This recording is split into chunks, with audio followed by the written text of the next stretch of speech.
Memphis recruiting them, because that's primarily what's going on right now in the world of University of Memphis sports. Big news broke on Sunday night. Alabama guard, former 5-star Jahvon Quinerly entered the transfer portal, grad transfer, immediately linked to Memphis by a couple of different people. Trilly Donovan linked him to Memphis, and then also Hitman Hoops. Yep. Now with Bluff City Media. Shout out to Hitman Hoops. What do you think about this? How can I not love it, That's right? what I'm saying. I mean, like, it's very clear with respect to Jalen Young. Seems like a really nice guy, nice kid. It's very clear to me that Penny and that staff is saying this kid's not starting for us this year. So it's either going to be Caleb Mills sort of taking on that combo guard, point guard role, or they're going to go try to find outside help. And like Kirk Chris has been linked, Jaden Bradley's been linked. Now you have Jahvon Quinerly. Jahvon Quinerly has one more year. He's experienced as hell. He's averaged in double digits 2 of his 3 years at Bama. Last year had his issues. But, I mean, he was still solid down the stretch of the season last year. You don't need, like, some absolute world beater to play point guard for this team, especially if you get DeAndre Williams back. You just need somebody who's steady and who has experience, who's not going to turn the ball over. And Jahvon Quinerly is that. Plus, he can give you a scoring punch, and he can shoot a 3-ball. I think it would be an absolute home run if he ends up as a starting point guard with Memphis. And I don't think there's a question about it.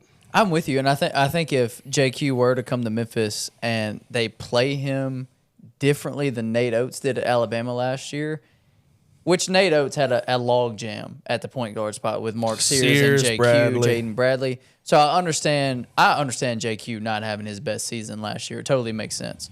And some of the struggles were on him, and I think some of the struggles were just personnel and the way that he was played. I mean, if you saw him down the stretch of the season, like when it mattered, he showed up. Absolutely. He showed the hell up. Much better the second half of the season. And by the way, he's a 2-time All-SEC tournament performer. He was wasn't he the tournament MVP one year? He was a tournament MVP one year. Yeah. And, like, I mean, he when it matters, he will show up and show out. He's one of those dudes that when the lights come on, that's when he plays his best. And that's kind of been a stigma with New York hoopers for a long time. Yeah. Is that under the bright lights, that's when they play best. But it's a no-brainer. Like you said, home run, no-brainer. The fit makes too much sense, like what he's able to do as far as the 3-ball, as far as facilitating. Overall, he can score at all 3 levels. I think he was, 38%, 36%, something like that. Last year he was down, but he's like, I think his whole career is around 36, he's 37. Like 35. But his first year at Bama, he was like a 41, 42% three-point shooter. He can put it up. He can shoot. Good size, not a small point guard by any means. And then I think your point guard depth at that point is great. Now, having a guy like Jalen Young to come off the bench as the number 2, it's what we've seen be his role since he committed to Memphis, is that he needs to be the backup point guard. And I don't hate the idea of Caleb Mills playing point guard. I think he's perfectly capable of doing it. I think he would have maybe his ups and downs. Is it ideal, though? Yeah, right. This is ideal. You move Caleb Mills back to off the ball, and I just think this whole lineup works better because we've talked about this kind of every week as things have progressed. What could this lineup look like with XYZ? Now, just for fun, just for the hell of it, like if you got JQ, Caleb Mills, who starts at the 3, we don't know. We'll say TFAO, Leonard. Then you got DeAndre and whoever ultimately ends up playing. Or if it's Nick Jordan and DeAndre Williams. Like however it plays out, like a backcourt of Caleb Mills and JQ is not only one of the best top 15, top 20 backcourt in the country. It's one of the most experienced by far. Yep.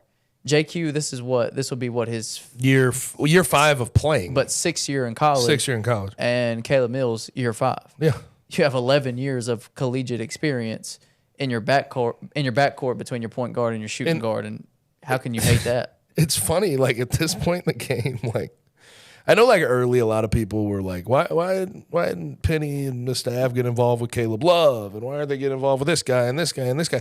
Now, if anybody gets out into the open market that's worth bringing in, Memphis is linked immediately, man. Like it just shows, like when you get to this point in the off season, people get desperate and you do good work, and this staff will do good work when they're desperate. And I just look at that bench and those assistant coaches and just that coaching staff. Like it's amazing to think what he's assembled there as far as just recruiting power. Borman in his own right is unbelievable. We know Penny's good, but then you add Rick Stansberry, and it's just like who can they not go get? Right. I like to see them involved though with guys this late.